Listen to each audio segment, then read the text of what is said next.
목소리가 시원찮아서 바꿔보겠습니다.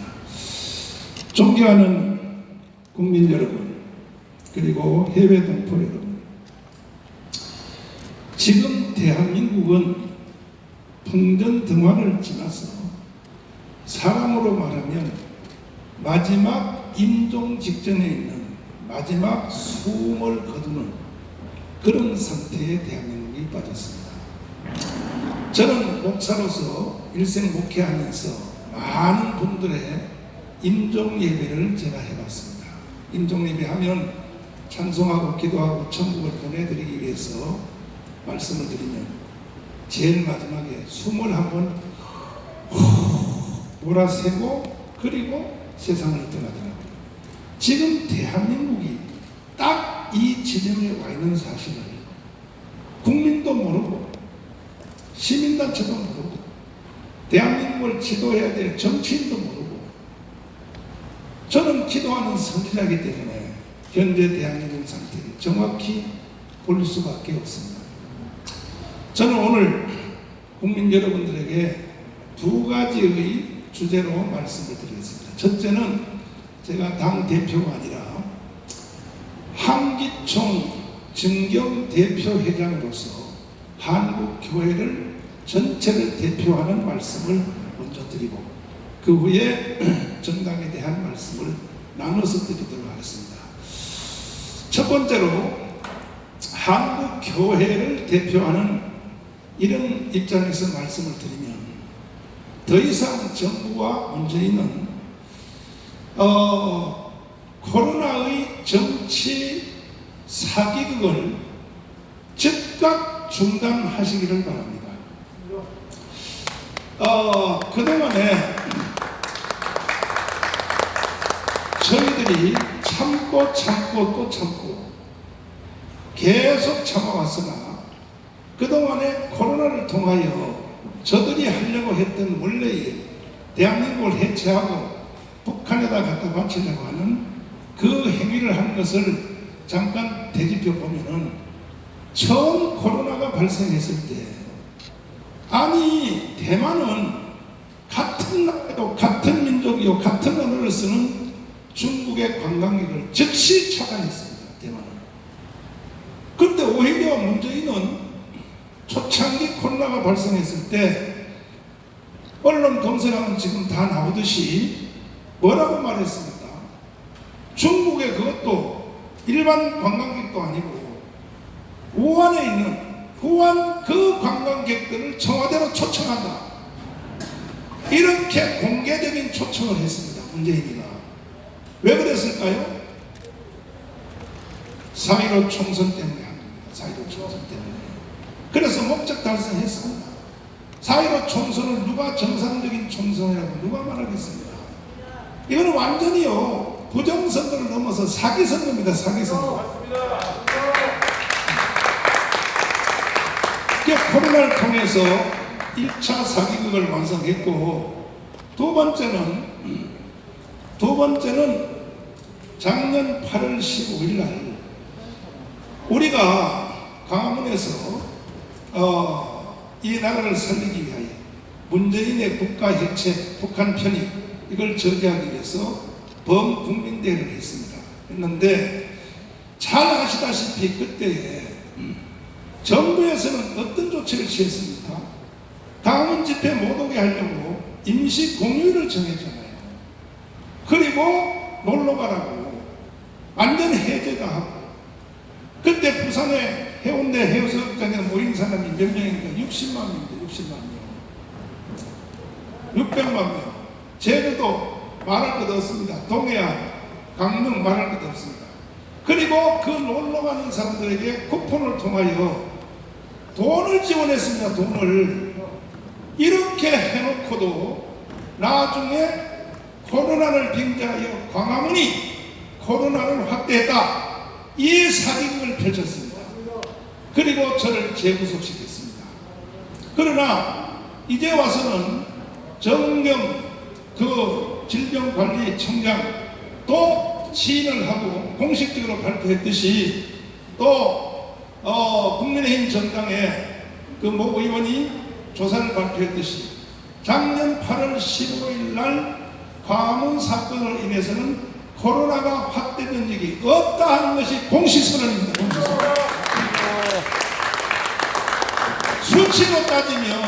수치로 따지면 그때에 광화문에 한번 왔다 간 사람들을 강제로 핸드폰을 다 압수하고 전체 경찰이 비상들어서 전국을 다 다니며 체포하고 강제로 검사를 시키고 해서 10,000명 가까이를 조사를 했는데 그때 확진된 사람이 82명밖에 안 됐습니다. 그 82명은 광화문 때문에 걸린 것이 아닙니다. 바깥에서 걸려서 그날 광화문에 참석했을 뿐입니다. 그리고 그래서 0.74%인가 0.7%밖에 안 됩니다. 수치로 보면은. 그러나 그 당시 똑같은 기간 동안에 일반 사람들을 조사했더니 지금 여러분 공식적으로 발표된 바 그대로 1.4%입니다. 1.4%. 그래서 저들도 조금 양심이 있었는지 이제 와서 발표하기를 작년에 광화문 사건을 통해서는 코로나 확진력이 없다 이렇게 발표하면 나는 이미 깜빵을 살고 나왔어요. 깜빵을. 이거 누가 보상해야 됩니까? 여기 대해서.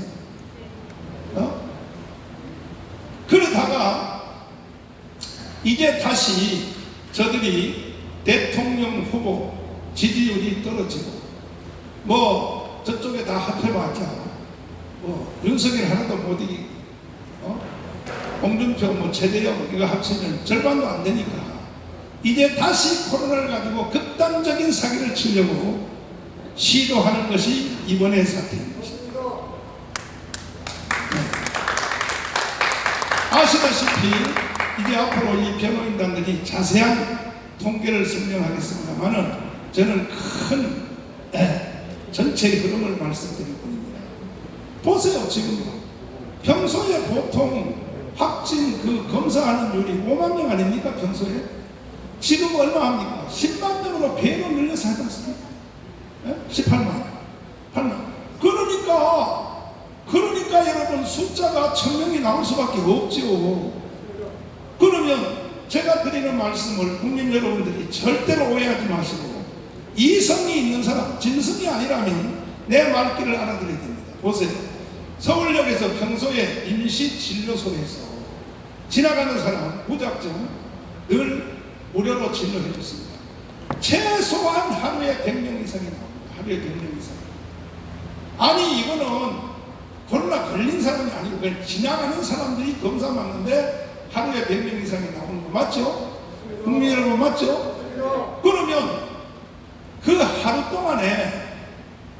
동안에 대한민국 국민 5,200만을 동시에 다 조사하면 50만 명이 걸려 있는 겁니다. 지금 50만 명이 걸려서 지금 사회 돌아다니는 겁니다. 현재. 그래서 세계적인 유럽의 일부 나라와 지금 미국까지도 영국까지도 이제 코로나의 본성은 파악했다. 뭐냐? 이것은 지나가는 감기와 또 독감 같은 현상이다 하는 것을 해서 지금 미국도 하루에 10,000명 이상 걸리는데도 불구하고 미국은 다 해제해버렸습니다. 심지어 텍사스에 있는 모 주지사는 뭐라고 말합니까? 마스크 쓰고 식당 오는 사람은 벌금 때리겠답니다. 마스크 벗어 위화감을 조성한다. 마스크 벗어난다. 이렇게 세계적인 추세가 돌아가는데도 불구하고 한국은 세계적 흐름에서 역행을 하여 거꾸로 4차? 내가 또 욕이 나오려는데 오늘 욕은 안 하겠습니다. 공식 기자회견. 4차요? 4차? 이런 코로나의 사기극을 이 멀쩡한 21세기를 살아가는 대한민국에서 대한민국 국민들이 그렇게 여러분 보시기에 문재인 당신이 보기에 그렇게 호구로 보입니까? 쪼다로 보입니까? 그리고 또 그걸 달래기 위해서 전 국민한테 지금 100만 원씩 돈을 주겠다. 그렇게 대한민국 국민이 쪼답니까? 존경하는 국민 여러분, 100만 원 주면 받으세요. 받되 그 돈 가지고 문재인 저놈을 쳐내십시오.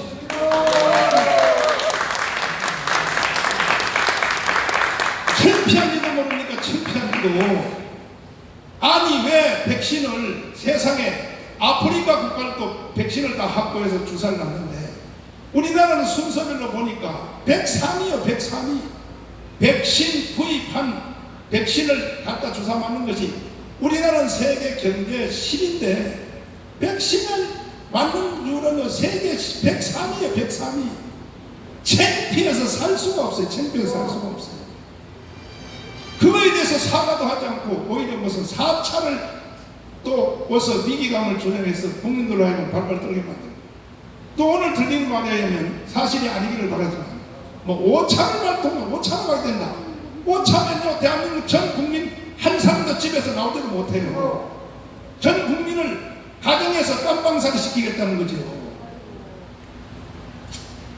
존경하는 국민 여러분 제가 드리는 말씀이 너무 과격합니까? 대한민국은 위기 가운데 있을 때 저력이 있는 겁니다. 일본 놈들이 나라를 먹어도 우리는 그냥 당하지 않았습니다. 3.1 독립운동을 통하여 생명을 던져가면서 나라를 우리는 지켜내었습니다. 자, 그리고 지금 코로나의 이 사기극을 계속 진행하는 것 중에 마지막으로 제가 이 부분을 말씀드리는 것은 우리 교회가 당해봐서 알잖아요. 저희 교회는 작년에 완전히 1200명을 가뒀어요. 1200명을 가뒀는데 갇혀가지고 약 하나 먹은 것도 없고 갇혀서 거기서 주사하는 맞은 것도 없고 저는 주사를 맞았죠. 저는 주사를 놨는데 이번에 이제 잠시 후에 제가 말씀드렸는데 내킨 김에 이 부분을 내가 섞어서 말씀을 드리면 저한테는 주사를 놨습니다. 주사를 놨는데 몇몇 사람한테는 주사를 놨습니다. 한 서너 명. 나머지는요 그냥 갇혀있다가 나온 겁니다. 그냥 갇혀있다가. 그리고 조사하는 과정도 그랬습니다. 일단 성북구청에 보건소에 조사받으러 가면은 사랑제일에서 왔냐고 그것부터 먼저 물어봤어요. 왜 물어봐요? 그걸 왜 물어봐? 사랑제일에서 왔다 그러면요 그냥 뭐 볼 것도 없이 바로 그냥 확진입니다. 확진. 그래서 하루 이상에서 우리 교회 권사님하고 집사님들의 상당한 숫자는 너무 억울한 거 열도 안 나고 기침도 안 하고 아무 증상이 없는데 사랑제일에서 왔다니까 무조건 확진을 하니까 백병원에 갔어요. 서울대병원에 가서 개인적으로 조사를 15만 원을 내고 받았더니 이거는 음성이요 음성으로 나왔어요 다. 그럼에도 불구하고 우리는 2주일 동안 우리 성도들이 완전히 갇혀가지고 희생을 당했는데 지금도 똑같습니다. 지금도 여러분 코로나 걸려가지고 지금 수용되어 있는 사람들한테 확인 한번 해보세요. 약을 먹거나 치료를 받는 사람이 인지 한번 보세요. 거의 없습니다. 그렇다면 이제는 어떻게 해야 되느냐? 코로나 이것은 이제 어느 정도 이제 공부를 했고 다 알았기 때문에 한국 교회는 오늘부로 국가가 이래라 저래라 비대면 예배를 하라 누구 마음대로 정교 분리의 원칙에 따라 교회에 대해서는 타치하지 마세요. 교회는 전격적으로 각 교회별로 판단해서 모든 교회가 대면 예배를 실시할 것입니다. 그리고 그 중에서도 교회 안에서 한두 명이 또 발생하면 교회 차원에서 교회가 스스로 해결하십시오. 해결 그래봐도 아무것도 아닙니다. 2주일 동안 집에서 나오지 말고 있으면 자동적으로 나으니까 그겁니다. 이렇게 간단한 걸 가지고 전국의 7만 교회 3만 개 기도원 3천 개 기도원 2,500개 선교단체 이걸 예배를 금하는 것은 이것은요 공산주의와 스탈린과 모택동과 북한의 김일성이 아니고는 이따위 짓을 한 죄가 있습니까? 참고 기다렸더니 갈수록 더 하기 때문에 필요 없습니다. 한국교회 30만 목회자 여러분 절대로 불의에 굴복하지 마시고 이번 주에 정정당당하게 정상적 예배를 진행하십시오.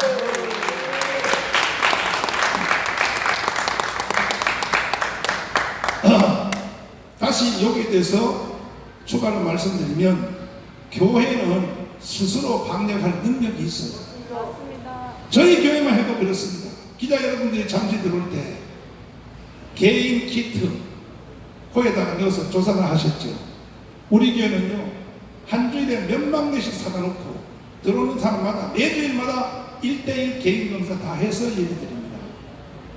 더 이상 어떻게 합니까? 정부가 하는 일에 더 이상 어떻게 협조합니까? 그럼에도 불구하고 예배를 폐하라고요? 쓸데없는 소리 하지 마요. 그래서 한국교회는 예배에 대해서 절대로 우리는 포기할 수 없고, 기독교인들은 전쟁이 나도 산속에 숨어서도 예배를 드리는 겁니다. 예배가 금해진 적은 인류 역사 2000년 동안에 한 번도 없습니다. 그래서 우리는 사기극을 절대로 용서하지 않을 것입니다. 보십시오. 왜 제가 이렇게 한국교회 앞에 이렇게 담대히 선포하냐 하면은, 지금 설령 코로나가 걸렸다고 칩시다. 제가 다 조사해 봤어요. 걸렸다고 쳐도 코로나 걸려서 돌아가시는 사람들이 숫자가, 이게요, 평소에 독감 때문에 돌아가신 숫자가 더 적어요. 이 수치는 이제 강대변에서 이따가 말씀드렸는데 정확히 잘 모르니까. 그리고 오히려 방역 주사를 맞아서 지금 세상을 떠나는 사람 숫자가 더 많습니다. 더 많단 말이에요. 그리고 코로나 이제 걸린 사람 중에서도 인정하시는 분, 돌아가시는 분 보니까 그분들은요, 거의 다 기저질환이 있거나 연세가 70 이상 되신 분들이 돌아가시지, 뭐 30대, 20대는 돌아가시는 여기 없어요. 오히려 주사를 맞아서, 백신 맞아서 돌아가시는 겁니다. 아니, 섭섭할지 모르고 내가 하는 말이 과격할지 모르지만은, 연세가 70 살았으면 성경에도 뭐라고 되어 있습니다. 인생이 70이요, 강건하면 80이라 하니까, 저도 내일 모레 70인데 70 살면 살만큼 살았어. 앞으로 100살 살면 더 좋겠지만, 그래도 하나님이 허락하지 않아서 죽는다면 뭐 그렇게 억울할 게 있겠습니까? 그럼에도 불구하고 그 돌아가시는, 코로나가 걸려서 돌아가신다고 하는 사람들도 사실 코로나 때문에 죽었다고 하는 것에 대해서 입증을 못해요. 정부가 입증을 못한다고 지금. 그런데 무조건 코로나 때문에 죽었다고 거짓말을 하고 말이지. 사기만 치고. 이 부분은 이걸로 끝입니다. 절대로 한국교회는 좌시하지 않겠습니다. 두 번째로 국민혁명당에 대한 말씀을 드리겠습니다. 지금 대한민국이 왜 마지막 임종을 맞이했다고 생각하면, 대한민국이 건국된 이후로 첫 번째 싸움은 45년도부터 50년도에까지의 싸움이었습니다. 그때는 이승만과 박헌영의 싸움이었습니다. 남로당이. 그런데 그때는 우리가 하늘이 내려준 이승만 대통령이 있어서 1차 전쟁에서 대한민국이 이길 수 있었어요. 그 이긴 결과 때문에 우리가 지금 한 세상을 잘 살게 되는 것입니다. 지금 대한민국에 사시는 분들 중에서 좌파든 우파든 종북이든 주사파든 대한민국에 살고 하루에 밥 세 끼를 먹고 옷 입고 사는 사람들은 이승만과 박정희의 혜택을 본 것입니다. 이 말에 대해서 좌파 지도자들, 좌파 교수들, 속된 말로 또 빨갱이들, 나한테 한번 반론해보세요. 아무리 좌파고 주사파고 문재인까지도 이승만, 박정희 없으면 대통령 할 수 있었어요? 아니, 문재인이가 이승만, 박정희 없으면 대통령 할 수 있었냐고요? 정신 나갔어요. 정신 나갔어요. 2차전은 6.25입니다. 6.25 때 대한민국이 없어질 위기가 왔습니다. 거기에 대한 많은 내용은 내가 이미 유튜브로 말씀했기 때문에 간결한 한마디로 말씀을 드리면, 1950년 6월 25일 새벽 4시에 북한이 남침을 했는데, 왜 했느냐? 1년 전에 49년 6월 30일 날 미군이 철수를 했습니다. 그냥 철수한 것도 아니고, 철수하면서 미 국무장관 에치슨 국무장관이 에치슨 라인을 선포했습니다. 유명한, 우리 어릴 때 도덕책에서 다 배운 내용입니다. 우리는 한반도에 관심 없다. 공산주의의 남한을 막는 선을 홋카이도, 대만, 오키나와, 필리핀으로 정했다. 그러면 에치슨 국무장관이 왜 미군을 철수하면서 한국을 포기하는 발언을 왜 했느냐? 그 이유는 한반도 안에서 미군과 러시아군이 접전을 하면 피 흘리는 일이 일어나요. 육지에서는. 그때 러시아와 미국은 친구예요, 친구. 2차 세계대전 히틀러를 잡는데 연합군입니다. 그리고 연합군을 잡을 때 러시아 군대가 1,800만이 죽었습니다. 미국이 일종의 신세를 지는 거죠. 러시아한테, 소련한테. 그때는 소련이에요, 소련. 소련한테 신세를 진 겁니다. 그러니까 이참 저참 미국이 또 자기 군대를 피 흘리는 일도 일어나면 안 되고, 또 소련하고 부딪히면 안 되고, 또 이미 벌써 미국은 소련한테 신세를 졌고, 그래서 미국은 일본 전체를 가지려고, 그 대신 일본 전체를 가지려고 한국을 포기한 겁니다, 미국. 그래서 미군이 떠나고 에치슨 국무장관이 대한민국에 관심이 없다고 선언한 것입니다. 다시는 미군이 한국에 올 수 없어요. 안 와요. 그러나 6.25가 딱 일어나니까 상황이 달라졌습니다. 그때에 미국에 나온 세계적인 전도자 빌리그레함 목사님이 나서서 트루먼 대통령에게 협박조의 전통문을 보냈습니다. 뭐라고? 빨리 미군을 한국에 재파송하십시오. 그때 빌리그레함의 위치는 대단했습니다. 라디오 문화가 처음 나와서 미국 전역에 라디오가 다 텔레비 시대가 아니고 라디오가 집집마다 다 있을 때 라디오를 대놓고 부흥회를 해가지고 이 빌리그레함은 미국의 예문이었습니다. 기독교 나라니까. 그래서 트루먼 대통령이 빌리그레함의 협박을 받았습니다. 세 가지입니다. 첫째, 빨리 미군을 한국에다가 재파송하십시오. 이유는 왜 그래요? 대한민국에는 50만 명의 기독교인이 살고 있습니다. 6.25 때 미군이 여기 온 것이 기독교인 보호 때문에 처음 출발했다는 사실을 국민 여러분들은 잘 아셔야 되는 겁니다. 다시 말씀드립니다. 국무장관이 한국을 포기하는 에치슨 라인을 한국에 관심 없다고 발표하고 미군이 철수했는데 그 미군이 다시 오겠습니까? 한국에? 빌리그레함 때문에 오게 된 겁니다. 두 번째는 당신이 미군을 빨리 한국에 파송해서 기독교인 50만 명을 빨리 지키지 아니하면 당신은 하나님의 저주를 받을 것이다. 이렇게 빌리그레함을 쓰면서 그 뒤에 비하인드 스토리는 약간 코믹한 것이 있는데 그 빌리그레함은 왜 이렇게 한국을 좋아해요? 당연히 6.25 전쟁 때 군목으로 한국에 왔어요. 빌리그레함이 72년도에 73년도에 여의도에 전도집회를 온 게 아닙니다. 6.25 때 전선을 뛰어다니면서 전쟁 앞으로 공격 앞으로 할 때 그들을 붙잡고 기도했고 군목으로 활동한 사람입니다. 빌리그레함이. 왜 이렇게 한국을 좋아했는가? 빌리그레함 사모님이 평양에서 태어났습니다. 미국의 선교사 하나가 한국에 와서 평양에서 딸을 하나 낳았는데 그 사람이 바로 빌리그레함의 부인이 된 겁니다. 부인이 붙잡고 남편을 붙잡고 울며 불며 빨리 전화해 트루먼 대통령에게 당신의 말은 들을 거야. 나는 한국을 포기할 수 없어. 한국은 내가 태어난 제2의 조국이야. 그러니까 여자를 이길 남편이 있나요? 그래서 빌리그레함이 트루먼한테 협박을 해서 이분이 다시 와서 그래서 기상천외합니다. 6.25 때 대한민국은 없어. 100% 없어진다. 없을 수밖에 없는 위기에서 대한민국이 다시 살게 되었습니다. 이번이 3차례입니다. 이렇게 하여 대한민국이 오늘까지 존재를 했는데 이번에 붙은 전쟁이 세 번째 제3차 전쟁입니다. 이번에 문재인 주사파 이 사람들이 대한민국을 해체하고 북한으로 편입하려고 하는 것은 입만 열면 공식적으로 선언을 계속하고 있습니다. 특별히 그 앞에 뭐 신영복 간첩을 존경한다 그런 말 다 그거는 다 차지하고라도 제주도 4.3 사건 가서 4.3 사건을 일으킨 바로 남로당의 김달삼 이덕구를 향하여 좋은 세상을 만들려고 했던 착한 사람이다. 이렇게 발언하는 것이 뭐냐? 나는 이것을 완성하겠다 그런 겁니다.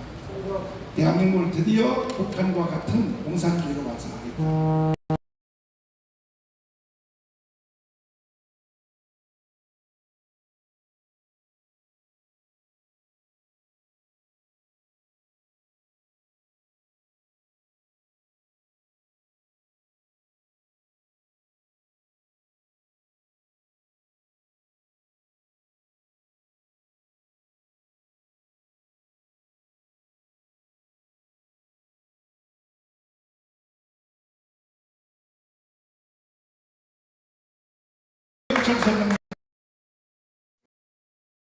장관 데리고 와가지고 그때 제주도 사건을 진압한 것에 대해서 국방부 장관이 사과하시고 내가 국방부 장관 같으면요 바로 문재인을 현장에서 체포해버립니다.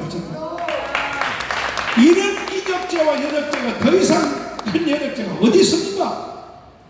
그런데도 국방부 장관은 사과했어요. 그래서 오늘날 지휘자가 없다는 겁니다. 그리고 지금 국회에서는 보안법을 폐지하고 보안법 폐지하면 나라 끝나는 겁니다. 그리고 개헌을 하여 내각제 개헌. 왜 쟤들이 내각제 개헌을 들고 나오느냐? 처음 연방제 개헌을 처음부터 한다 그러면 그래도 국민들 의식 속에 진짜 저 새끼가 하는 짓이죠. 정광훈 목사 하는 말이 맞네. 한국을 해체하고 북한에 갖다 바치라네. 알아차릴까봐 일단 내각제 개헌부터 시작을 하는 거예요. 목표는 연방제 개헌으로 가려고 하는 거예요. 그러면 이 모든 것을 막아내야 될 사람이 누굽니까? 국민의힘 정당입니다. 국민의힘 정당. 우리가 왜 지금까지 이 고생을 왜 해야 됩니까? 우리가 강화문 집회를 왜 해야 됩니까? 할 필요 없어요. 국민의힘 정당이 역사적 사명을 제대로 가지고 보안법 막아내고 헌법을 지킨다면 저는요 목회만 열심히 하면 돼요.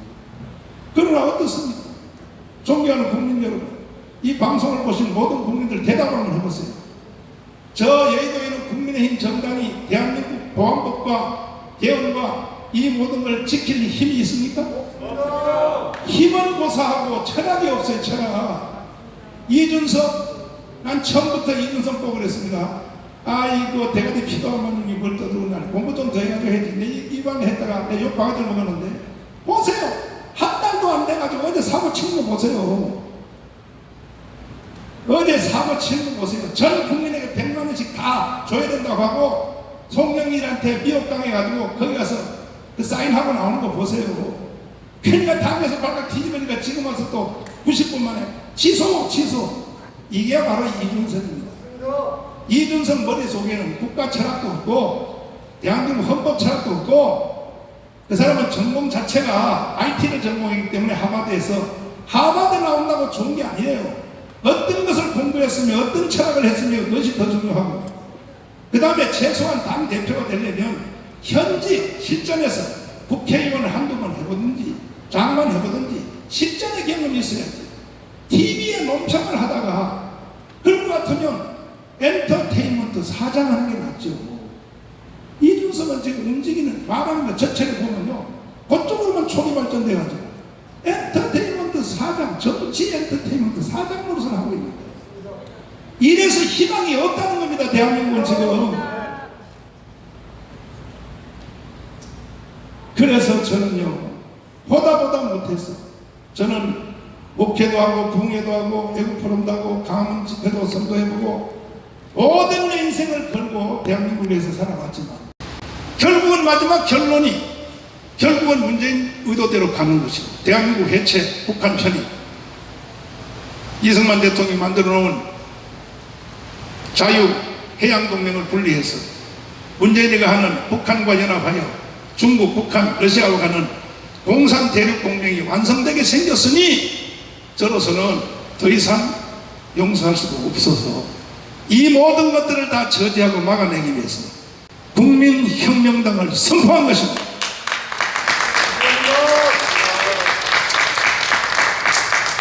언론도 여의도 정치권도 제가 하는 국민혁명당에 대해서 비소 내지는 억지로 무시하는 얘기를 계속하지만 그러나 국민들은 눈치채기 시작했습니다.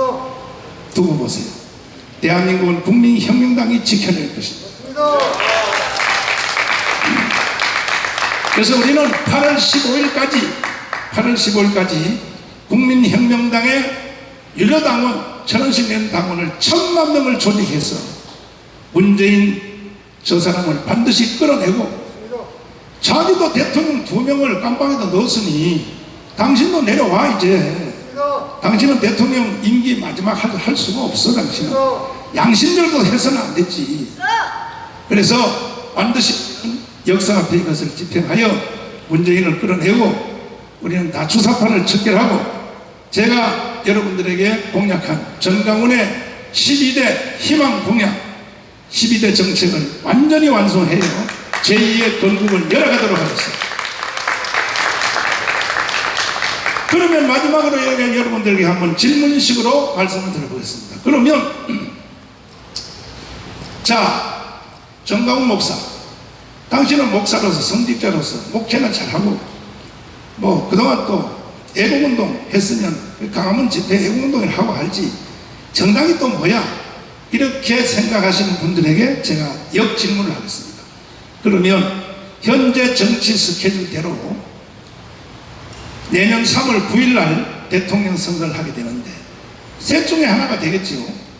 뭐 최재희가 되든지 윤석열이가 되든지 홍준표가 되든지 또 그 외에 다른 사람도 될 수도 있어요. 반대로 여당에서도 또 될 수도 있겠죠. 뭐 이재명이 되는 거가 될 수 있습니다. 자, 야당 할 것도 없고, 그 다음에 여당은 뭐 되면 그건 바로 인민공화국으로 가는 것이고, 야당이 됐다고 칩시다. 제일 지금 지지율이 앞서가는 윤석열 후보가 대통령이 당선됐다고 칩시다. 심시 끝났습니다. 40일 만에. 그러면 지금 기계처럼 움직이는 북한의 정규군보다가 더 강력하게 조직되어 있는 민노총 중심하여 정교조가, 주사파 애들이 우파가 대통령 됐을 때 촛불 시위를 나올까요, 안 나올까요?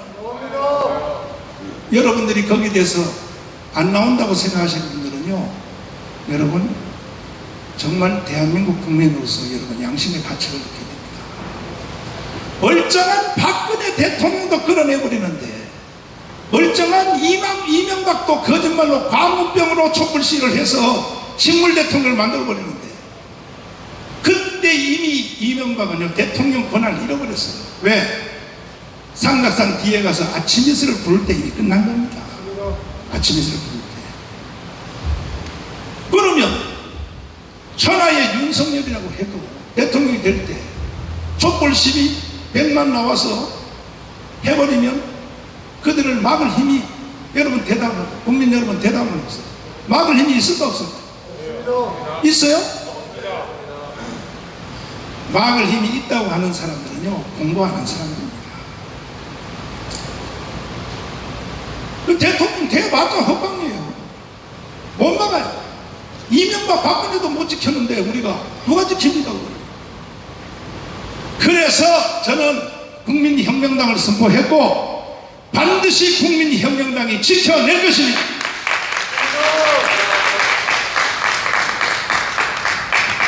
존경하는 국민 여러분, 이와 같은 시계가 착각 진행되고 있으므로 우리 모든 국민 5200만 전체가 국민혁명당에 다 가입해 주셨어요.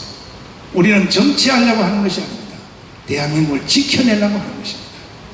여러분들께서 온 국민들이 3.1 독립운동 같은 그런 정서로, 또 건국 정신으로, 똑같은 정신으로 이번에 국민혁명당 운동에 여러분 지지 내지는 관심 내지는 함께 참여해 주시면 감사를 드리겠습니다. 나머지 디테일한 내용들은 우리 변호사님들이 자세히 설명을 해드리도록 하겠습니다. 감사합니다.